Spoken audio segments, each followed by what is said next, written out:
My name is Ruby Carson. I'm 31 years old and currently living and working in Minneapolis, Minnesota. If there's one thing I understand better than most, it's what it feels like to be treated as the last option by your own family. Even when you're the only one always carrying the weight, staying quiet, and making sacrifices. Since I was a child, I learned not to ask for too much. My younger sister, Lily, 2 years younger than me, never had to ask for anything. Everything was simply laid out for her. My birthdays were usually just a quiet dinner with a store-bought cake from the local grocery store. No candles, no friends, not even a handwritten card. Meanwhile, Lily's birthdays were major productions. Printed invitations, inflatable castles in the backyard, three-tier cakes topped with her favorite cartoon characters, and a crowd of friends our parents called a well-deserved celebration for a little princess. I still remember being 10 and asking if I could have a sleepover with a few girls from class. My mother said, "No, Ruby, your dad works hard all week. Don't mess up the house with silly kid stuff." 2 months later, Lily was taken to a kids' spa with her friends, complete with an at-home hairstylist. My mother's only comment to me, "She needs encouragement. She's shy. You're stronger than she is. You don't need those things." Those words sank deeper into me than any punishment ever could. My father, Neil Carson, was a high school math teacher. My mother, Elaine, used to be a nurse before she quit to stay home with Lily when she turned 6. I don't blame them for working hard. I blame them for never once stopping to ask, "How are you feeling, Ruby?" I was a straight-A student all 4 years of high school, competed in debate, worked at the library.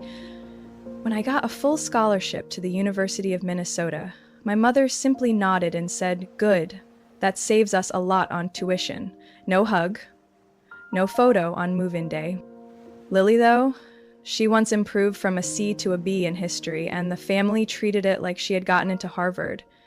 "She needs encouragement to not get discouraged," my mother would explain. I'd just sit there, forcing a smile, swallowing that ache of being overlooked down into the pit of my stomach. Even as a kid, I recognized the unspoken family order. I was the responsible one, the fallback.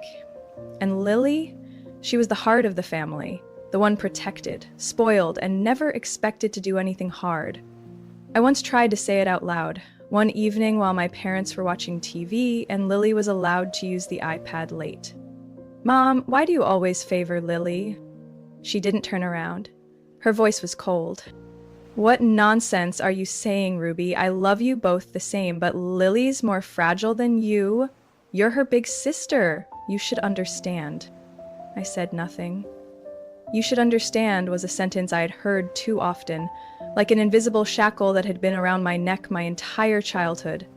So I learned to stay silent, to endure, to disappear from view. And in that silence, I made a quiet promise to myself. One day, I would build a life where my worth wasn't traded for my rank in a family that had already decided who mattered more. I just didn't know the price of keeping that promise would be so high. I never thought I'd return to the house on Pine Hollow Drive, the place where I grew up with more wounds than warm memories. But life has a strange way of circling back, especially when you think you've finally escaped. At 29, I had a stable life in a 2-bedroom apartment in downtown Minneapolis. I was leading a marketing team at an e-commerce firm, earning enough for a comfortable lifestyle, driving an old but reliable car, and had a clear 2-year plan to save up for a down payment on my own place. Then my mother called. Her voice trembled as she mentioned the refinanced mortgage. They were 3 months behind on payments. Without urgent help, the bank would begin foreclosure. "This house belonged to your grandparents," she said. "If we lose it, we don't know where we'll go." I asked, "What about Lily?" She hesitated, then said, "She just left her job. She's going through a tough time." I didn't ask any more questions. That house wasn't just a 3-bedroom brick structure. It was a system where I had learned how to endure, how to be sidelined. But no matter how bitter it felt, it was still the place I was born. I remembered my grandfather rocking on the front porch, his shaky hands pouring tea for my grandmother each morning. I didn't want the bank to seize that house and sell it off, just because Lily and my mother couldn't manage money. Then I heard myself say it, like someone else was speaking for me. Okay, I'll help. I'll cover the mortgage until things settle down. My parents cried. I didn't. 6 months in, I had canceled all my annual trips, picked up weekend freelance gigs, and postponed buying a home. The small apartment I rented wasn't much, but it was the first space that was truly mine, from the cactus on the balcony to the caramel leather chair I custom ordered. I had planned to upgrade to a place with a home office. Instead, that savings went to Citizens Trust and mortgage into an account under Elaine Carson, my mother's name. $3,900 a month. With insurance and property taxes, it came close to $4,500. I didn't live in that house. I was just the person sending payments on time. Every Sunday, I still visited, like muscle memories steeped in cinnamon from our kitchen growing up. My dad would smile, ask about work, then shift the conversation to Lily's plan to open a bakery or healing through yoga classes. Mom would always ask the same thing. Anyone special in your life lately? No one ever asked, are you tired? Sometimes I'd ask myself why I kept doing it. Maybe it was the old fear that saying no would mean I wasn't the good one anymore. Or maybe, deep down, I still hoped they'd finally see I was worthy of love without a price tag. Around the 12th month, I started noticing things. Every time I visited, Lily was home. When I asked, Mom would smile and say she needs space to figure things out. I started noticing the details. Lily had a room on the main floor. Jeremy's, her fiance's, car was regularly in the driveway, and one evening, I spotted an Amazon package addressed to him. I didn't ask. I told myself as long as everyone's peaceful, I can live with it, but the longer I watched, the clearer it became. Their peace didn't include me. One late night, while finishing a report, I got a message from the bank. It said the linked address for account notices had been updated. I hadn't made any changes. I called customer service, and after a round of verification, the rep said someone had recently requested that all notices be sent to Lily's address. I sat up straight, my heart thudded. I was paying the mortgage. But now the bills were being redirected to Lily? Before I could call, a message from my mother popped up. No greeting, just cold words. Ruby, don't come by the house this week. We need time to reflect on everything. The next line froze me. We've changed all the locks in the gate code. I sat there, motionless. The screen's light felt like a slap across my face. In that moment, I realized the house I had fought to save, with money, patience, and silence, was never really mine. And what I had just lost wasn't just a house. I didn't call back, didn't text, didn't drive past the house with the white iron gate I used to ride my bike through every afternoon after school. I just sat on a kitchen stool in my rented apartment, staring at my mother's final message like it had been carved into stone. We've changed the locks and the gate code. Short, no explanation, no hesitation, a clean cut. I wasn't even sure what hurt more, their coldness or the fact that I wasn't surprised. 3 days later, I got a call from the bank. A loan officer said they needed to verify the identity of the person managing the mortgage because they had received a request to update the account information. I asked, who was added to the file?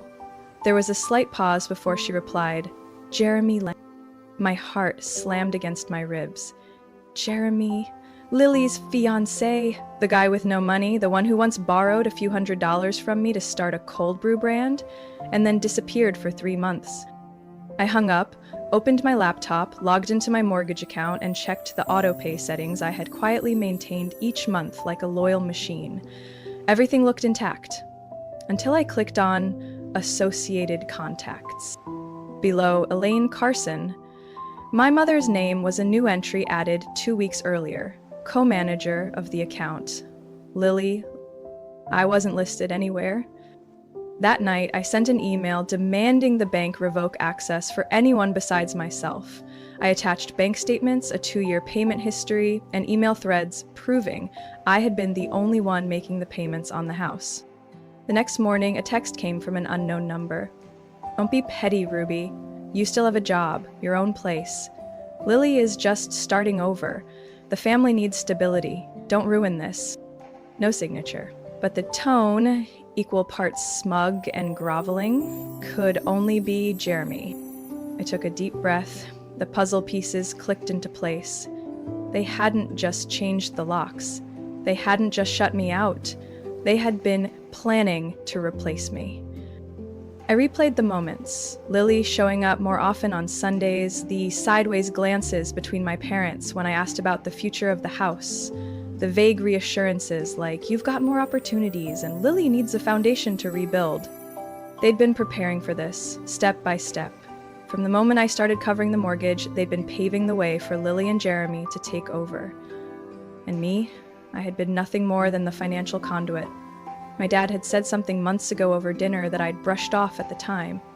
If we still have this house, it'll be thanks to Lily being able to settle there long term. Now I understood. To them, I wasn't a daughter. I was a resource.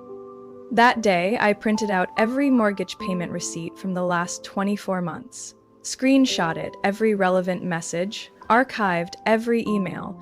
Each piece of evidence was a brick in the boundary I was building. I also called the company's former legal consultant, the one who had helped me handle a minor property dispute last year. I explained the situation. She asked just one question. "Whose name is on the deed?" I answered, "My parents." She paused for a moment, then said plainly, "Legally, you don't have a claim, but if you can prove you made the payments with the expectation of reimbursement or future ownership, this can fall under financial exploitation." I thanked her and hung up. For the first time in months, I didn't feel like the little girl hiding in the living room while her parents scolded Lily. I was 31-year-old Ruby, holding the full weight of truth in my hands. And the fire inside me, no longer a scream, burned slow and steady like coals that refused to die. I had planned to cut ties after the lock change message, but then Dad called and left a shaky voicemail. "Ruby, it was just a misunderstanding. Your mom, she overreacted. Can you come home for dinner this weekend? We'll talk it through. We're still a family, right?" I hesitated. Then I agreed, not because I trusted them, but because I needed to hear them say out loud what I had known all along, but they never dared admit. Sunday evening, I returned to the house on Pine Hollow Drive. It was lightly snowing. The Christmas lights from last year still dangled unfinished along the roof, like someone had forgotten to take them down out of fatigue or apathy.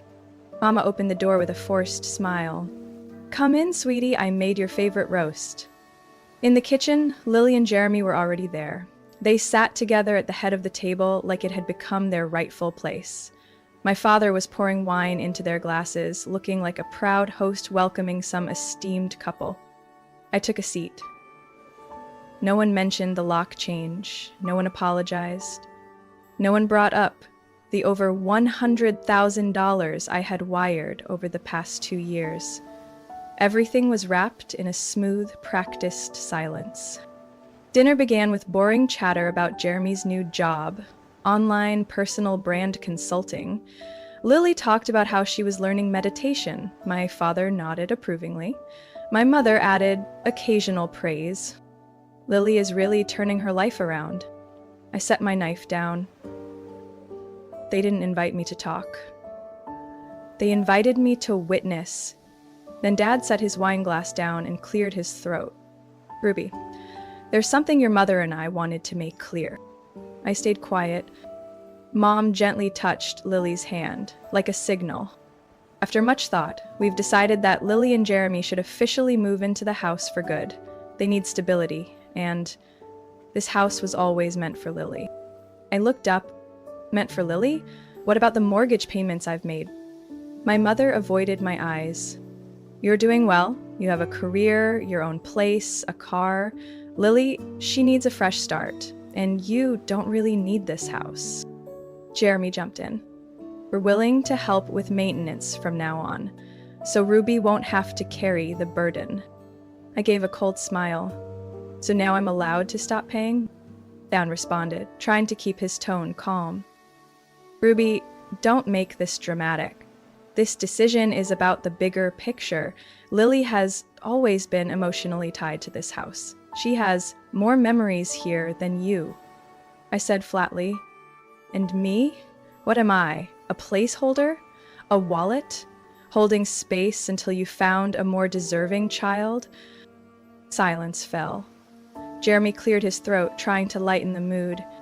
We're all family. This is just a small shift. Lily looked up, her voice sharp.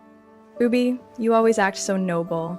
Do you want us to be in your debt forever just because you paid some bills? This is a family, not a company with credits and debits. I turned to Mom. Did you ever intend to put my name on the deed? She bit her lip. Didn't answer. She didn't need to. I knew. I stood, slowly, calmly, no rage. Fine. If you've decided who's worthy, then my part in this family is done. Mom called out, Ruby, don't escalate this. Do you know what people will think? I looked her in the eyes. They'll think I'm the fool who paid over $100,000 only to get kicked out of the very house I saved. I walked out with steady steps. There was no anger left in me, just a final understanding I had never truly been part of this family. 3 days after that dinner, I received a text from my mom at 7 a.m., just as I was brewing coffee before heading out. No greeting, no check-in, just one blunt sentence. We've changed all the locks and gate codes. You are no longer allowed to return. Lily doesn't feel safe knowing you still drive by. My hand froze on the cup handle. Steam from the machine brushed my cheek, hot and sharp. I hadn't driven by. In fact, I had deliberately avoided that street since the night they declared the house was meant for Lily. I sat down, phone in hand, rereading the message. Short. Cold. Certain. As if I hadn't poured over $110,000 into that house and sacrificed 2 full years of my life plan. As if I were a threat. I didn't reply, but I took a screenshot. 15 minutes later, I called Chloe, my best friend from college, now a civil attorney in St. Paul. They changed the locks on the house I've been paying the mortgage for, Chloe, and they're making up some story about me threatening Lily just to kick me out. She paused, then asked directly, Whose name is on the title? My parents, not mine. Did they ever promise to add yours? Not in writing, just verbal assurances. And 2 years of wire transfers. Then we need documents, statements, texts, emails, anything that proves the payments weren't gifts. I hung up. What I felt wasn't just hurt, it was a chilling clarity. They weren't hiding it anymore. The mask had fallen. They had chosen Lily. They had chosen to erase me. That day, I emailed the bank and instructed them to halt all payments related to the mortgage on the Pine Hollow Drive property. In the reasons section, I wrote, I no longer have access to this property and hold no legal rights of ownership. I canceled my weekend side gigs, spent 3 days compiling every piece of evidence. Bank statements, transaction histories, message logs, screenshots. I printed them all out. The folder thickened like an indictment of coordinated betrayal. On the 4th day, I got a message from an unknown number. Are you really going to let the bank seize the house? Lily is panicking. She hasn't been able to sleep. You're being cruel. No signature. But I knew. It was Jeremy. I laughed out loud. Of course. They thought I'd cave like always. They still believed I was the daughter who'd drain her savings just because someone said the family needs you. That evening, I received 3 calls from Dad, 1 missed call from Mom, a voicemail from Lily, her voice choked, but not a hint of apology. You're destroying everything, Ruby. I don't understand why you always need to tally up your sacrifices. Family is about love, not bookkeeping. If you wanted to prove you were right, congrats. You won. We lost everything. I deleted it. No save, no response. That night, for the first time in years, I slept through without waking once. The next morning, I received a notice from the bank. The mortgage was officially delinquent. If unpaid within 2 weeks, foreclosure proceedings would begin. I forwarded the email to Chloe. She replied with just 3 words. Absolutely perfect. Attached was a calendar invite, an appointment with a real estate attorney and an independent financial advisor. On the 7th day since I stopped paying the mortgage, the cracks in the family began to show. The first call came in at 8 a.m. from my dad's number, I let it ring through to voicemail. A few minutes later, a voice message appeared. Ruby, it's Dad. The bank sent a warning notice. They said if we don't pay within 10 more days, they'll escalate the file to their legal department. We need to talk right away. Not a single apology.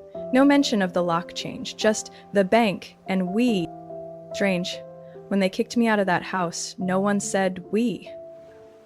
I forwarded the voice recording to Chloe. She replied simply, "Keep silent. No one has the right to demand anything from you at this point." An hour later, my mom sent a long email, not a text like she usually did. Maybe she thought a formal letter would seem more sincere or persuasive.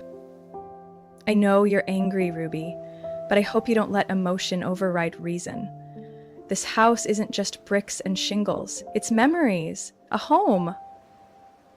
You used to love it, remember? Losing it to the bank would leave us with nothing. I'm begging you, don't let your grandparents' house fall into strangers' hands. Family is meant to lift each other up, not punish. Please call me." I read it carefully. Twice, familiar wording. The same old strategy, lean on nostalgia, trigger guilt, and invoke family. Yet not a single line acknowledging I'd paid over $110,000 and was then locked out like a stranger. I didn't reply. By afternoon, Jeremy sent a message, this time a short video clip. It showed Lily sitting at the kitchen table, head buried in her arms, crying. His voice came from behind the camera. "Ruby, look at your sister. She hasn't eaten in 3 days. She can't sleep knowing the house is on the edge. If you have any heart left, you won't let everything fall apart like this." I stared at the screen for a few seconds, then hit delete. No save, no forwarding. That night, I received 5 more messages from aunts, uncles, and relatives I hadn't spoken to in years. Mo said something like, "You should be more forgiving. Your parents are getting old." One went straight to the point. "Who cuts off their family over money?" I smiled. Money? What I cut off wasn't money. It was manipulation. A relationship that only functioned as long as I kept pulling out my wallet. The next day, I met with a financial advisor. An older man with salt and pepper hair looked over my statements and nodded. "If you maintain your current saving rate in 6 to 8 months, you'll have enough for a new apartment down payment. And the amount you contributed to that other house, if invested wisely, could fund an early retirement account." I stared at the numbers on the screen, feeling something I hadn't felt in a long time. Control. For the first time in years, my money was mine. Not quietly siphoned off, not taken for granted as something, of course, Ruby would do. That evening, I returned home and pulled an old box from under the bed. Inside was a notebook with a note from my grandfather. He once taught me a phrase when I was little. "Kindness is not an obligation. Don't let anyone make you believe that love should only flow in one direction." I gently flipped the page, then closed the book. Monday morning, while I was in a marketing meeting about a new campaign, I received an email from a strange address, mark.caldwell@thompsonlegalgroup.com. The subject line was simple: request for cooperation regarding the real estate loan on Pine Hollow Drive. I opened it. The message was an invitation from Mark Caldwell, an attorney representing my parents. He was, on behalf of the clients, inviting me to attend a working session at their office on Friday to jointly discuss solutions to preserve the shared property and resolve the current financial situation. At the end, one sentence was bold. "If she does not attend, Ms. Ruby Carson will be understood to have forfeited her right to discussion and may face subsequent legal consequences." I chuckled softly. On one hand, an urgent plea via email. On the other, a threat wrapped in the phrase legal consequence, very consistent with how they raised Lily, hugging while squeezing. That night, I replied, copying in my personal attorney, Linda McAllister, a civil law and family asset dispute specialist. I confirmed attendance but requested the meeting be fully recorded with both sides' attorneys present and all content formally documented. 3 days later, I stepped into the 14th floor conference room of the Edina office tower with a leather briefcase filled with records. Linda walked beside me, calm, razor sharp in a charcoal suit. Across the table, my parents sat close together, visibly drained but trying to look dignified. Lily had her arms crossed, visibly guarded. Jeremy avoided my gaze the moment our eyes met. Attorney Mark began. We believe everyone in this room wants to save the house from foreclosure. We hope Ms. Ruby will cooperate to find a fair solution. I said nothing. Linda gently pushed a file across the table. This is my client's bank statement showing she paid the entire mortgage for 24 consecutive months, totaling over $110,000. She also holds written messages and emails from Mr. and Mrs. Carson confirming the support was temporary, not a gift. I spoke, voice steady. I don't own the house. I wasn't allowed to live in it. I was locked out by a cold text message. And now, you want me to keep paying? My father furrowed his brows but said nothing. My mother's hands trembled slightly. Mark cut in. I understand Ms. Ruby's feelings, but legally, the house remains in her parents' name. If it's foreclosed, the consequences... Linda interrupted.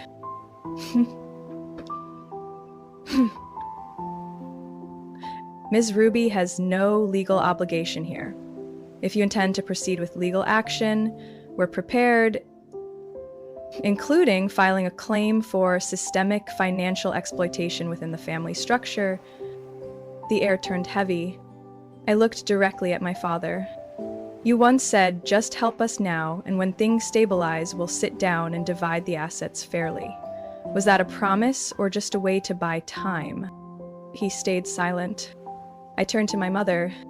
You once texted, the house is your grandparents' legacy to both you girls.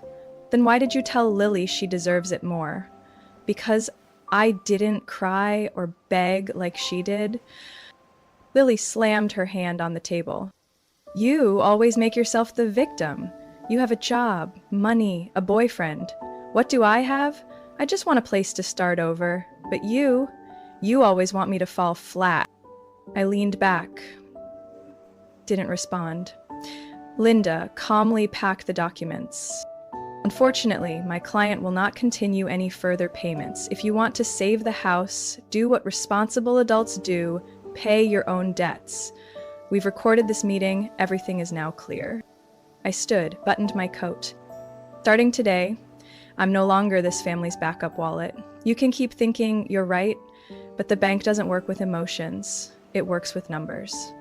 Linda and I stepped into the hallway, closing the door behind us. Inside, I could hear my mother burst into tears. But I didn't turn back, because for the first time in my life, I didn't feel guilty. I felt relieved and free. 2 weeks after the tense meeting with my family, I got an email from the bank confirming the foreclosure file had officially entered enforcement. But the house on Pine Hollow Drive, the one I'd poured my youth and over $110,000 into, was now legally no longer my concern. That night, I sat in the small kitchen of Aaron, my boyfriend of over a year, watching him slice red bell peppers for tacos. The soft yellow light made everything feel a little lighter. I exhaled and said quietly, I don't want to live among cardboard boxes and constant caution anymore. He looked up. So, you're thinking of moving in? I nodded. Not because I needed shelter, but because I wanted to choose where I lived and who I lived with on my own terms. 2 weeks later, I left my old rental apartment, the place that had once been a hideout after hundreds of emotionally draining family dinners. Now, I didn't need a place to hide. I needed a place to begin. Aaron owned a 2-bedroom attic apartment northeast full of sunlight, close to a park with a balcony big enough for a few lavender pots. I unpacked only the things that truly belonged to me. The draft of a marketing project I was developing. A photo of me alone in Iceland. An amber-glazed ceramic mug I picked up at a flea market in Duluth. That first week living together, Aaron cooked every night, not because I needed it, but because, in his words, he wanted me to feel cared for with no strings attached. He said that often. Meanwhile, family news came in bits and pieces. Through friends, I heard Lily and Jeremy had moved in with an old friend in St. Cloud after receiving the final foreclosure notice. My mom tried to delay the enforcement, but lacked the documents to prove a stable income. They no longer qualified to buy back the home they lived in for 30 years. I didn't feel triumphant, but I also didn't feel crushed like before. It was something else, like truth, eventually, always finds its rightful place. On a Saturday near the start of spring, my mother sent a short message. I understand if you don't reply, but I've been listening to that podcast you did on financial independence for women. You spoke beautifully. I want to say sorry, if I'm allowed to. I read it over and over. It didn't beg, it didn't blame, it didn't justify. I didn't respond immediately. A week later, I invited her for coffee. At a small cafe near Lake Harriet, neutral ground, unburdened by old memories. She showed up in a thick coat, eyes tired but honest. No tears, no hugging. We sat across from each other, a latte between us acting like a needed buffer. I'm not here to ask for money. I'm not hoping you'll be our rescue plan anymore. She took a breath. I know I did so many things wrong. I nodded, staying silent. I used to think that because you were the strong one, you'd always stick around. But I was wrong. You didn't just leave, you let go and held on to your worth. I looked her in the eye. I don't want to cut you out of my life, but if you want to be part of it, things will have to change. No more, you're the older one, you should understand. No more, you can handle it. No more, just help a little. I don't live that way anymore. She nodded, eyes red. I understand. I really do now. We didn't solve everything in that one cup of coffee, but for the first time in years, I felt like we had a real conversation. No pressure, no pretending nothing happened. Later that month, I got promoted, Director of Content Strategy. During the announcement meeting, my boss looked at me and said, "We need someone who's not only skilled, but knows they belong at the decision-making table. Ruby, you're that person." I stepped out into the hallway, golden sunlight pouring through the glass. Erin texted, "Congrats, you're officially running your own game now." I smiled. No longer the one who endures. No longer the invisible shadow behind every "the family needs you" call. I'm Ruby Carson, and from now on, my life is mine, defined by the boundaries I set and the freedom I claimed. Ruby's story is a powerful reminder that kindness is not an obligation, and sacrifice doesn't always mean love. In real life, some families only show love as long as you're useful. When Ruby set firm boundaries, she didn't just reclaim her financial power. She broke a pattern of manipulation that had lasted for years. True freedom doesn't come from acceptance. It comes from choosing to walk away and live life on your own terms. What do you think of Ruby's decision? Would you have done the same if you were in her shoes? Share your thoughts in the comments. And don't forget to follow the channel for more emotional family stories and life-changing lessons.